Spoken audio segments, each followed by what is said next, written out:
Oke, selamat pagi, siang, sore, malam. Balik lagi bersama saya Brian Sasandi, dan di video kali ini saya ingin mereview lemari es LG yang harganya itu hampir sama dengan motor kayak gitu. Harganya ini 21 juta, dan untuk tipenya ini LG GC Q257 SG-PL. Sebenarnya ada lagi varian LG InstaView ini tipenya Q257 yang CSFF. Bedanya adalah untuk yang SG-PL ini pintunya terbuat dari tempered glass, sedangkan untuk yang LG CSFS itu pintunya banyak metal seperti ini finishingnya. Oke, yang pertama kita review adalah dari segi desainnya dan dimensinya. Untuk LG tipe Q257 SG-PL ini tingginya dimensinya itu tingginya 1,79 cm. Ini sebagai perbandingan tinggi saya 165, dan lemari LG ini masih lebih tinggi dibanding dengan saya gitu. Untuk lebarnya sendiri ini di 913, jadi hampir 1 meter, tapi nggak sampai 1 meter ya. Untuk lebarnya ke belakang itu 70 cm gitu.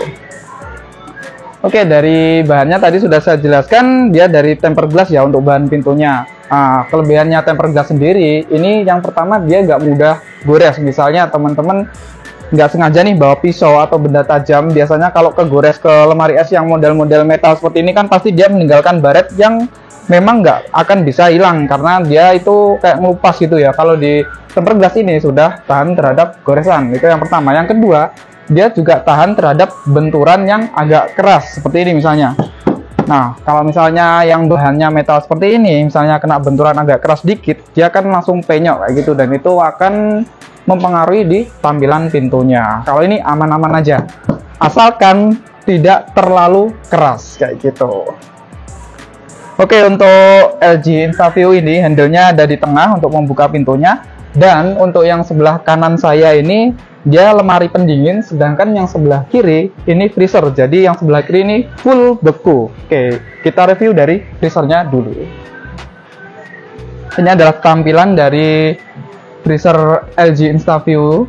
Kemudian untuk jumlah subraknya ini ada 1, 2, 3, 4. Nah, di sini ada kompartemen terpisah, biasanya buat nyimpen daging atau olahan-olahan yang dari daging seperti sosis, kemudian nugget seperti itu ya, karena untuk kelembapannya lebih terjaga dan pastinya daging akan lebih awet, terus baunya juga tidak bercampur dengan makanan yang lainnya kayak gitu.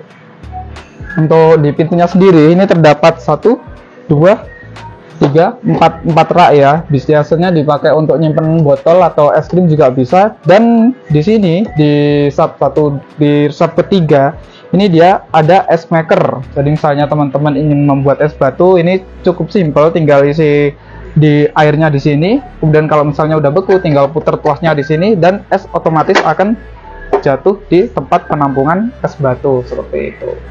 Untuk lampunya sendiri yang pastinya dia sudah LED dan ini terang banget. Dan untuk sistem pendinginannya dia sudah multi airflow yang klaimnya LG, dimanapun teman-teman mau meletakkan makanan dia suhunya tetap sama. Biasanya kalau lemari es yang lain yang besar-besar itu kan misalnya kita naruhnya di bawah, itu dia dinginnya beda dengan yang atas yang dekat dengan saluran udara. Yang di dekat saluran udara biasanya jauh lebih dingin dibanding yang jauh dari saluran udara seperti itu. Sekarang berpindah dari bagian pendinginnya atau lemari esnya. Nah, yang sebelah kanan ini lemari esnya. Untuk kapasitasnya pastinya lebih luas dibandingkan yang freezer tadi. Untuk jumlah subnya sepertinya sama ya, 1, 2, 3, 4. Dan di sini ada fresh zone yang gunanya menyimpan buah dan sayuran. Kalau disimpan di sini itu kelembapannya jauh lebih terjaga kayak gitu. Jadi klaimnya si LG kalau misalnya teman-teman nyimpan buah atau sayur di kotak fresh zone-nya ini itu bisa bertahan hingga 7 hari atau 1 minggu dibandingkan di luar fresh zone-nya seperti ini. Pastinya baunya juga tidak bercampur dengan makanan yang lain kayak gitu. Dan di sini si LG juga sudah menyematkan fitur yang namanya Hygiene Fresh. Nah, itu fungsinya adalah menjaga kesegaran buah dan sayuran, yang pastinya menghambat pertumbuhan jamur juga kayak gitu ya. Kemudian untuk data spesifikasi teknisnya itu ada di sini. Untuk masukan daya pengenalnya ini 150 watt. Ini hanya daya pengenal ya, karena ini sistem kompresornya sudah inverter. Nanti ketika sudah beroperasi atau berjalan pastinya turun hingga 40% sampai 50% dari daya yang tertera. Untuk lemari es sebesar ini dengan daya segitu itu sebenarnya irit banget kayak gitu. Untuk panel pengontrolnya, panel pengontrol suhu antara freezer sama lemari pendinginnya itu ada di sebelah kanan, di sisi kanan sebelah sini. Nah, di sini ada pengaturan lemari pendingin, lemari freezer, dan pastinya ini sudah bisa dikonekkan wifi agar bisa diatur-atur melalui smartphone. Kemudian ada fitur juga namanya express cool, jadi ingin memaksimalkan langsung si pendinginannya. Jadi misalnya naruh makanan ingin cepat-cepat dingin, bisa diklik langsung ke express cool ya, nanti dia suhunya berpindah ke suhu maksimal dinginnya. Dan sama juga di sini ada express freezer yang agar proses pembekuannya lebih cepat kayak gitu. Di sini ada fitur lock, itu maksudnya bukan mengunci pintu dari si kulkasnya ini ya, melainkan ini mengunci tombol-tombolnya agar tidak dimainin oleh anak-anak kita kayak gitu. Oke, kita review juga dari aplikasinya. Kebetulan saya sudah konekin di handphone saya LG ThinQ. Nah, yang bisa dilakukan di lemari di aplikasinya LG ThinQ ini itu bisa mengatur suhu dari lemari pendinginnya sama freezernya kayak gitu. Ini kan sudah saya konekkan. Untuk cara konekinnya itu teman-teman tinggal scan barcode yang ada di sini. Nah, barcode yang sebelah kanan itu, kemudian ikutin aja langkah-langkah selanjutnya yang berada di aplikasinya kayak gitu. Kita coba ya. Untuk pengaturannya di sini terlihat untuk suhu lemari pendinginnya 2 derajat dan untuk suhu freezernya minus 18 derajat. Coba kita atur dari aplikasinya. Juga kita tambah jadi 3 derajat. Untuk freezernya kita jadikan 17 derajat. Nah, 3 sama 17 derajat. Apakah berubah? Coba kita cek. Dan ternyata benar-benar berubah ya.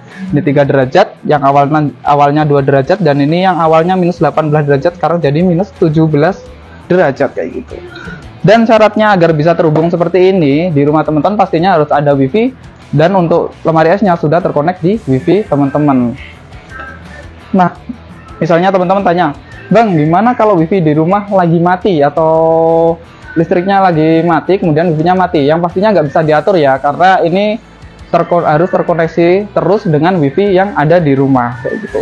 Kalau handphonenya sih meskipun teman-teman di kantor, di pekerjaan diatur dari sana itu tetap bisa ya kayak gitu.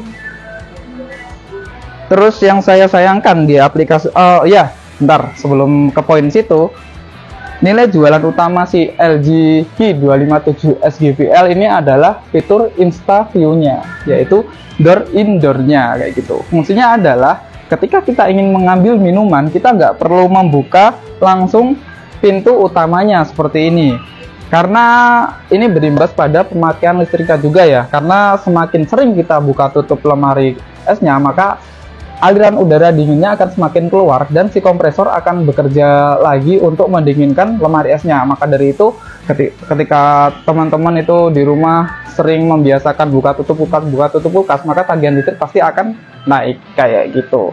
Jadi si LG meminimalisir hal tersebut dengan menciptakan seri InstaView ini atau door indoor ini, yang fungsinya adalah ketika teman-teman ingin mengambil makanan atau minuman yang berada di lemari esnya, teman-teman tidak perlu membuka pintu utamanya, cukup buka pintu yang ada di sini. Nah, di sini ada tuas kecil. Untuk cara membukanya tinggal ditekan aja. Nah, pintu akan terbuka seperti ini. Tinggal ambil minumannya, kemudian ditutup lagi. Ini bagus sih. Selain itu, misalnya teman-teman ingin melihat ke dalam lemari esnya tanpa membuka itu juga bisa. Tinggal diketuk aja 2 kali, lampunya akan menyala dan teman-teman bisa melihat isi di dalam lemari esnya. Kalau ingin matiin lagi, ditunggu aja, dia akan otomatis mati sendiri. Atau misalnya teman-teman ingin cepat mematikan lampunya, tinggal diketuk lagi. Contoh ya. Nah, ini kan nyala. diketuk lagi dia akan mati lagi, seperti itu. Nah sayangnya nih LG tidak menyematkan fitur nyalain lampunya ini di aplikasinya. Jadi buat teman-teman yang mager nih, misalnya teman-teman lagi duduk yang jaraknya cukup jauh dari kulkasnya, teman-teman ingin minum tapi ingin melihat dulu apa yang ada di dalam lemari esnya. Sayangnya itu tidak bisa dilakukan di aplikasi LG ThinQ.